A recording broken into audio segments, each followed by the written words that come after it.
சிம்மராசி அன்பர்களுக்கு குரு பகவான் ரிஷபத்தில் இருந்து மிதுனத்திற்கு பெயர்ச்சி ஆகிறார். 15/5/2025 வருடத்தில் இந்த பெயர்ச்சி இந்த வருடத்தில் ஆகுது. அப்போ இந்த பெயர்ச்சி சரியா ஒரு வருடம் உங்களுக்கு இந்த குரு பகவான் மிதுனத்திலேயே இருக்க போறாரு.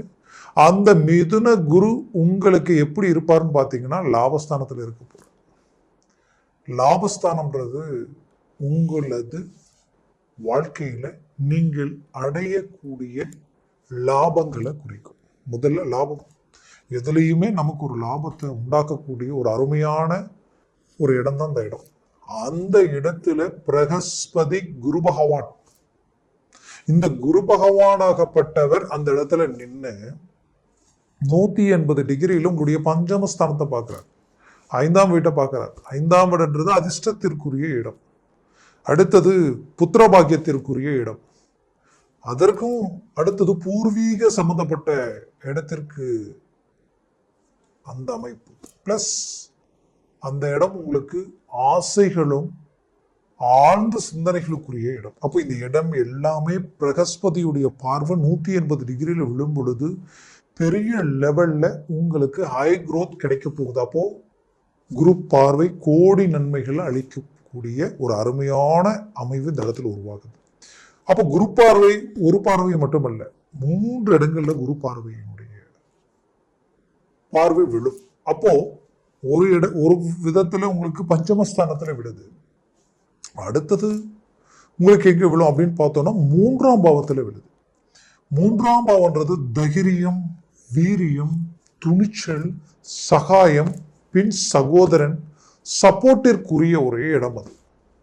அது மட்டுமல்ல, அந்த 3ஆம் இடம்ன்றது ஒருத்தருடைய வாழ்க்கையில வெற்றிக்குரிய இடம் சொல்லும்.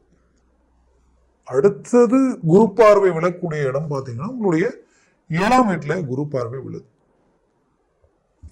7ஆம் வீட்டில் விழக்கூடிய குரு பார்வையால் உங்களுடைய திருமணம் சார்ந்த இடம், திருமண முயற்சி மட்டுமல்ல, கணவன் மனைவி சார்ந்த இடம், ரிலேஷன்ஷிப், அதாவது உங்களுடைய சொந்த பந்தங்கள், அதையும் தாண்டி உங்களுடைய நட்பு, உங்களுடைய லைஃப் பார்ட்னர் மட்டுமல்ல, உங்களுடைய பிஸ்னஸ் பார்ட்னர், குறிப்பா உங்களுடைய கிளைண்ட், இது எல்லாமே. அப்போ இந்த இடம் எல்லாமே உங்களுக்கு பலம் பெற போகுது. இந்த இடம் எல்லாமே அடுத்த லெவலுக்கு போக போகுது. ஏன்னா சிம்மராசி என்பவர்களுக்கு நான் ஏன் இவ்வளோ ஸ்ட்ராங்கா இதை நான் சொல்றேன்னா, கடந்த காலகட்டங்களில் நீங்க பட்ட வலி வேதனை யாருமே பட்டிருக்க மாட்டாங்க. அவ்வளவு மன உளைச்சல், ஆரோக்கியம் கெட்டது, மனசு கெட்டது. மனசு கெட்டு அந்த வலி வேதனையில தேவையில்லாத நட்புகளை தேட வேண்டிய நேரம் கடந்த காலகட்டங்கள். இதனால கூடா நட்பு தேவையில்லாத பிரச்சனைகளை உருவாக்கி, தேவையில்லாத குழப்பங்களை உண்டாக்கி, இன்னைக்கு செய்யாத தப்புக்கு தண்டனை அனுபவிக்கிற அளவுக்கு பாதிப்புகளை சந்திச்சிட்டீங்க. வீண் பழிகளுக்கு ஆளாயிட்டீங்க. உண்மையை சொல்லணும்னா 10ல் குரு இருந்தால் பதவி பறிபோகும் சொல்லுவாங்க. கடந்த இந்த ஒரு வருடம் உங்க வேலையை உங்களால கரெக்டா செஞ்சிருக்க முடியாது. உங்களால முழு ஈடுபாடோட உங்க வேலையை அடுத்துக்கடுத்துக்கு கொண்டு போய் இருக்க முடியாது. எவ்வளவு உழைப்பாளியா நீங்க இருந்தாலும் சரி, கடின உழைப்பாளியா இருந்தாலும் சரி, எவ்வளவு அறிவாளியா இருந்தாலும் சரி, அட்வான்டேஜை யோசிக்க கூடியவங்களா இருந்தாலும் சரி, ஆனா நீங்க என்ன செஞ்சாலும் அதனுடைய சக்சஸ்ஃபுல் 99% ஒர்க் அவுட் ஆகும். கடைசி 1%ல காரணமே இல்லாம டிராப் ஆயிருக்கும். இதனால ரொம்ப ரொம்ப மனவலிக்கு ஆளாயிருப்பீங்க. அப்போ இந்த லெவலுக்கு ஒரு சில பாதிப்புகள் மட்டுமல்ல, இது ஏதோ வேலையில மட்டுமா இந்த பாதிப்புனா, நீங்க எந்தெந்த இடத்துல எந்தெந்த விஷயங்களை நீங்க செய்ய வேண்டிய நிலையில் இருக்கிறீங்களோ அந்த இடத்துல எல்லாத்தையுமே உங்களுக்கு பாதிப்பு. நல்ல மனைவிக்கு கணவனா நீங்க நின்னீங்கன்னா அந்த மனைவிக்குரிய தேவைகளை பூர்த்தி செய்ய முடியாத அளவுக்கும் நீங்க நல்லதே அவங்களுக்கு செய்தாலும் அது உங்களுக்கு தேவையில்லாத பிரச்சனைகளா மாறும். நீங்க என்ன வளைஞ்சு கொடுத்தாலும் பட் அங்கிருந்து ஒரு நல்ல ரிசல்ட் உங்களுக்கு கிடைக்காது. ஒரே வீட்டில் இருந்து பேச்சுவார்த்தையே இல்லாத அளவுக்கு பாதிப்புகளை சந்திச்சிருப்பீங்க. நீ என்ன சொல்றது, நான் என்ன கேட்கறதுன்ற அளவுக்கெல்லாம் பாதிப்புகள். கொஞ்ச நாள்லயே கல்யாணமாய் டைவர்ஸ் வரைக்கும் போனவங்க இருப்பீங்க. ஏன் நம்ம வாழ்க்கையில் இதெல்லாம் நடக்குதுன்னு தெரியலையே அப்படின்ற அளவுக்கு ஒன்றும் புரியாத புதிரா போயிட்டு இருக்கக்கூடிய நிலைமைகள் ஒரு புறம். தொழிலை தொடங்கி தொழிலை அடுத்த கட்டத்துக்கு கொண்டு போகணும்னு நினைச்ச நீங்க தொழிலை சமாளிச்சா போதுன்ற அளவுக்கு போய் கடைசியில தொழிலை விட்டுட்டு ஏதாவது வேலைக்கு போயிடலாமான்ற அளவுக்கு யோசிக்கக்கூடிய நிலைமைக்கு ஆளாகக்கூடிய ஒரு சூழல். இங்க யாரை நம்புறது யாரை நம்ப கூடாதுன்னு தெரியாத அளவுக்கு குழப்பங்கள். கூட இருக்கிறவங்களே உங்களை குளிப்பறிக்கிற நிலைமைகள். கூட இருந்து உங்களுடைய பிளஸ் மைனஸ் எல்லாம் உங்க தொழிலை தெரிஞ்சுட்டு உங்களுக்கு ஆப்போசிட்ல போய் தொழிலை ஆரம்பிக்கிற அளவுக்கெல்லாம் துரோகங்கள். ரொம்ப நாளா இவங்க தான் நமக்கு எல்லாம் நினைச்சவங்களே இன்னைக்கு உங்களுக்கு எதிர்முனையில நின்று உங்களை காயப்படுத்தி கஷ்டப்படுத்தக்கூடிய நிலைமை. குறிப்பா சொல்லணும்னா சொந்த பந்தம் உற்சார உறவினர்களால நிறைய பாதிப்புகளை சந்திச்சாச்சு. உங்களை முன்னாடி விட்டு பின்னாடி உங்களை விமர்சனம் பண்ணக்கூடிய சூழ்நிலை எல்லாத்தையும் உண்டாக்கியாச்சு. இது எல்லாத்தையும் கடந்து வந்துட்டீங்க. பல்வேறு விதமான அவமானங்களை தாண்டி வந்துட்டீங்க. அப்பேற்பட்ட உங்களுக்கு மத்தவங்க நல்லா இருக்கும் நினைச்சு நினைச்சு நினைச்சு நிறைய விஷயங்கள் விட்டு கொடுத்தாச்சு. பட் இன்னைக்கு நீங்க என்ன யோசிக்கிறீங்கன்னா இததான் யோசிப்பீங்க. என்னன்னா நீங்க நல்லா இருந்தா மட்டும்தான் இங்க எல்லாமே நல்லா இருக்கும். இந்த உலகம் உங்களுடைய வளர்ச்சியை பார்த்து தான் உங்களை கை கொடுக்குமே தவிர உங்களுடைய முயற்சியில கிடைக்கிற சக்சஸ்ஃபுல் மட்டும்தான் உங்களுடைய இமேஜை அடுத்து கொண்டு போகும். அப்போ உங்களை 4 பேர் தேடி வருவாங்க. ஏன் இதை நான் இவ்வளவு தூரம் சொல்றேன்னா, கடந்த காலகட்டங்களில் நீங்க ஒரு வேலையை செஞ்சுட்டு இருந்திருப்பீங்க.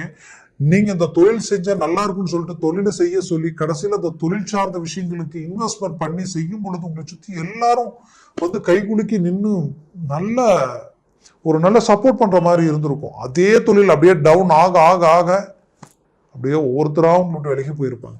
கடைசியில் பார்த்தா நீங்க மட்டும்தான் அந்த இடத்துல நின்று இருப்பீங்க. இப்போ அந்த ஒட்டுமொத்த கடனும் அந்த பாதிப்பும் மன உளைச்சலும் இப்ப நீங்க மட்டும்தான் அடைச்சிக்கிட்டு இருக்கிறீங்க. ஆக மொத்தத்துல சில விஷயங்கள் எப்படி நாம் இந்த முடிவு எடுத்தோம், நாம ஏன் இப்படி பேர்பட்ட ஒரு முடிவுக்கு வந்தோம்னு நினைக்கிற அளவுக்கெல்லாம் சில கடந்த காலகட்டங்களில் எடுத்த சில முடிவுகள் உங்க வாழ்க்கையில பெரிய லெவலில் புரட்டி போட்டுடுச்சுன்னு சொல்லலாம். அப்பேற்பட்ட சிம்ம ராசி அன்பர்களுக்கு நல்லதை நினைக்கக்கூடிய உங்களுக்கு நீங்க விதைச்சது நல்லதுதான். அது இப்போ முளைக்கக்கூடிய ஒரு காலம். அதுவும் இந்த குரு பயிற்சி உங்களுக்கு அறுவடை காலமா இருக்க போகுது. அதுல எந்த மாற்றமும் இல்லை. சாதிக்க போறீங்க, உயர்தர வளர்ச்சி அடைய போறீங்க. குறிப்பா வேலையில ஒரு நல்ல growth. உங்களுக்கு யாரும் உங்களை மேல பழி போட்டாங்களோ அவங்களுக்கு எதிரில் மீண்டும் ரீஎன்ட்ரி கொடுத்து அந்த இடத்துல ஒரு நல்ல வளர்ச்சி அடைய போறீங்க. அதுலயும் தொழில் ரீதியில ஒரு நல்ல மேன்மையை உண்டாக்க போறீங்க. தொழில் ரீதியில ஒரு நல்ல வளர்ச்சி ஹை growth உங்களுக்கு கிடைக்க போகுது. இத்தனை நாளா எந்த தொழிலை நினைச்சு வேதனை போட்டுட்டு இருக்கீங்களோ அதே தொழில் உங்களுக்கு கை கொடுக்க ஆரம்பிச்சிடும். அதனுடைய வளர்ச்சிக்குரிய கவுண்ட் டவுன் தொடங்கிட்டு இருக்கும். தொடங்க போகுதுன்னு நினைச்சுக்கிங்க. அதுல எந்த மாற்றமும் இல்லை. உங்களுடைய கடன் தீரா கடனா உருவாயிடுச்சு. வட்டிக்கு பணம் வாங்கி வட்டி கட்டுற அளவுக்கு நிலைமை ஆயிடுச்சு. இருக்கிறது எதையாவது வித்தாலும் சரி பண்ண முடியாத அளவுக்கு பாதிப்புகளை சந்திச்சுட்டு இருக்கேன். இதை விட்டு நான் எப்படி வெளியில வரப்போறேன்னு தெரியலையேன்ற அளவுக்கு ஒரு படுத்தா தூக்கம் இல்லை. பல யோசனைகள் பல சிந்தனைகள் நினைச்சு வேதனையில் இருக்கக்கூடிய உங்களுக்கு கண்டிப்பா இந்த பிரச்சனையிலிருந்து இந்த கடனை விட்டு வெளியில வரக்கூடிய ஒரு காலமா இந்த வருடத்தில் இருக்கக்கூடிய இந்த குரு பயிற்சியால் உங்களுக்கு நடக்க போகுது. 100% நீங்க கேட்ட இடத்துல பணம் கிடைக்கும். கேட்ட லோன் உங்களுக்கு கிளிக் ஆகும். உங்களுடைய தொழில் ரீதியில வளர்ச்சி பாதையில் அடி எடுத்து வைக்கிறீங்க. இந்த கடன் சுமைகளை தீர்க்க போறீங்க. உங்களுடைய எதிரி போட்டி பொறாமைகள் சார்ந்த ரீதியில் இருக்கிறவங்க உங்களுக்கு விட்டு விலகி போக போறாங்க. மொத்தத்துல சிம்மராசி அன்பர்களுக்கு இந்த காலம் ஒரு பொற்காலமா உங்களுக்கு இருக்க போகுது. அதுலயும் உங்களுடைய வாழ்க்கையில குடும்ப ரீதியில சில சுப நிகழ்ச்சிகளை சந்திக்க போறீங்க. உங்களுடைய வாழ்க்கையில நீங்க இருக்கக்கூடிய இடத்துல இருந்து வெளிநாடு முயற்சிகளுக்குரிய அந்த வேலைகள் சக்சஸ்ஃபுல் அடையும். வெளிநாடு போவீங்க, சாதிப்பீங்க. ஆல்ரெடி வெளிநாட்டில் இருக்கிறேன்னு நினைச்சீங்கன்னா வெளிநாட்டில் இருக்கக்கூடியவங்களுக்கு நான் சொன்ன இந்த பாதிப்புகளில் இருந்து மீண்டு வெளியில் வர போறீங்க. ஒரு நல்ல வளர்ச்சி பாதையில் அடி எடுத்து வைக்க போறீங்க. நல்ல ஒரு சக்சஸ்ஃபுல் உங்களுக்கு கிடைக்க போகுது. குறிப்பா எனக்கு தெரிஞ்சு சிம்மராசி என்பர்கள் தான் பெற்ற பிள்ளைகளுடைய வாழ்க்கையில தனக்காக வாழ்ந்ததை விட தன் குடும்பத்துக்காக வாழ்ந்தவங்க நீங்க. ஏன்னா நீங்க ஆரம்பத்துல உங்களோட பிறந்தவங்களுக்காகவும் உங்களை பெற்றவங்களுக்காகவுமே வாழ்ந்தவங்க. அப்பேற்பட்ட நீங்க இவ்வளவு நல்லது செய்தும் இன்னைக்கு உங்களை எல்லாரும் குற்றம் சொல்லக்கூடிய ஒரு நிலைமையும் வீண் பழிக்கு ஆளாகக்கூடிய ஒரு நிலைமையும் அதே இடத்துல இன்னைக்கு உங்களுடைய பிள்ளைகள் பிளஸ் உங்களுடைய மனைவி சார்ந்த இடத்தை பூர்த்தி செய்யணும், அவங்களுடைய தேவைகளுக்குரிய மேன்மைகள் உண்டாக்கும் நினைச்சவங்களுக்கு கொஞ்ச நாளாவே அதற்குரிய முயற்சிகள் எதுவும் சக்சஸ்ஃபுல் அடையல. குடும்பத்திலே பிள்ளைகளுடைய கல்வியும் தடைப்பட்டு நிக்குதே நினைச்சவங்களுக்கு கண்டிப்பா அதுல நல்ல growth கிடைக்கும். திருமண வயதில் இருக்கக்கூடியவங்களுக்கு திருமண முயற்சி தடையாகதே நினைச்சவங்களுக்கு அந்த தடைகள் நீங்க அவங்களுக்கு மேன்மைகள் உண்டாக போகுது. அவங்களுக்கு நடந்த திருமணமே பாதிப்புல இருக்கு, அதை எப்படி சரி செய்ய போறேன்னு தெரியல நினைச்சவங்களுக்கு கண்டிப்பா சரி செய்ய போறீங்க. கவலைகள் வேண்டியதில் உங்க ஆரோக்கிய ரீதியில் இருக்கக்கூடிய பிரச்சனையும் அழகா தெளிவா சரியாக போகுது. மொத்தத்துல சிம்மராசி அன்பர்களுக்கு கொடுத்த பணம் கை வந்து சேரும். நீங்க கொடுத்துட்டு பணம் வரலையென்ற வருத்தத்தில் இருந்த உங்களுக்கு ஒரு தீர்வுகள் கிடைக்கும். ஆன்மீக தெய்வ வழிபாடுகளில் ஈடுபட போறீங்க. தெய்வீக கோயில் சம்பந்தப்பட்ட விஷயங்களும் சரி, ஒரு பொதுநல சம்பந்தப்பட்ட விஷயங்களிலும் சரி இறங்கி செயல்பட்டு ஒரு நல்ல சக்சஸ்ஃபுல்லா உண்டாக்கிடுவீங்க. அரசியல் துறையில் இருக்கிறவங்களுக்கு புது முயற்சிகள் பெரிய லெவல்ல சக்சஸ்ஃபுல் கொடுக்கும். அதுலேயும் சிம்மராசி என்பர்கள் அரசு துறையில் இருக்கிறவங்களுக்கு, அரசு உத்தியோகத்தில் இருக்கிறவங்களுக்கு ப்ரமோஷன் கிடைக்க போகுது. அதுல எந்த மாற்றமும் இல்லை. மொத்தத்துல சிம்மராசி அன்பர்களுக்குரிய ஒரு காலமா இது இருக்க போகுது. முயற்சிகளை பலப்படுத்துங்க. 100% சக்சஸ் அடைய போறீங்க.